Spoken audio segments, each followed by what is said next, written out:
Good morning, everyone. I am just one of the many English teachers around the world, and I often find that my students struggle with learning irregular verbs. So what I've done, I've come up with a simple trick to learn them. We have divided, I don't know if you can see that, we've divided our list of verbs into several categories based on the behavior of each verb throughout the paradigm.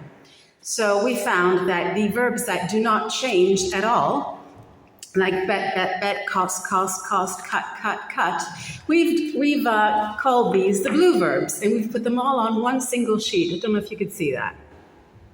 These are the easiest ones. I always start with these because they all behave the same way. So the blue verbs are the first that I teach. And then I go on to the green verbs. Color coordinating helps a lot. The green verbs are the verbs that have their past participle ending in N, like broken, stolen, fallen. And we've printed them off with my students all on a green sheet. Kids love colors. Then we go on to the orange verbs. Don't know what you can see there. The orange verbs are the verbs that have their past participle ending in own, like blown, grown, shown, okay? And obviously, once you've printed them out and you find more, you can always add them onto the sheet. Our red verbs have very few: swear, tear, tore. As I think of other ones, I'll just add them. We've printed them off on red paper. Then we've gone on to the pink verbs that have their past participle. Here we are, for example, pink verbs: come, came, come. So they have the base form and the past participle in the same form. Become, became, become, come, came, come, run, ran, run. Again, you could add as many as you find as you go along. Then we've got the black verbs. We've got 6 so far. These are verbs that have different behavior throughout the paradigm. So we have be, was, were, and been.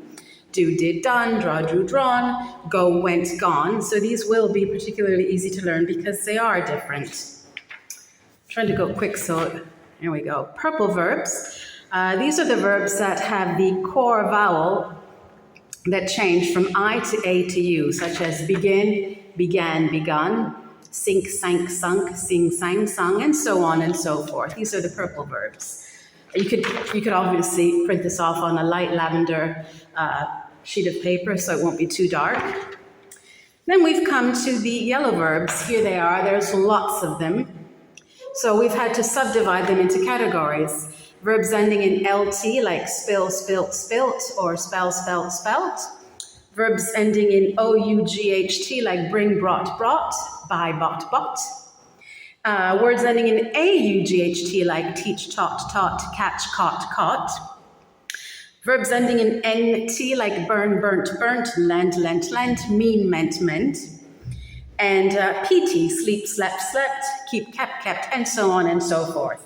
But once you've done categorizing and subdividing all these verbs into all your different colors, you may find that some are left out.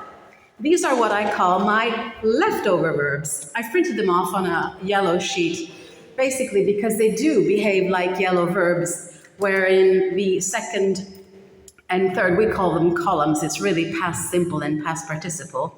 They behave the same way. So we have dig, dug, dug,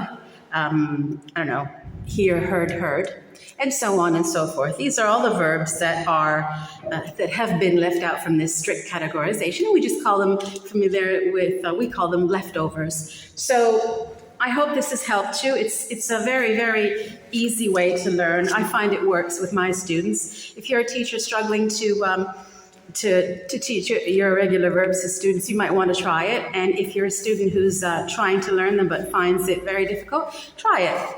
Okay? My best wishes to you all, and happy English. Take care. Bye.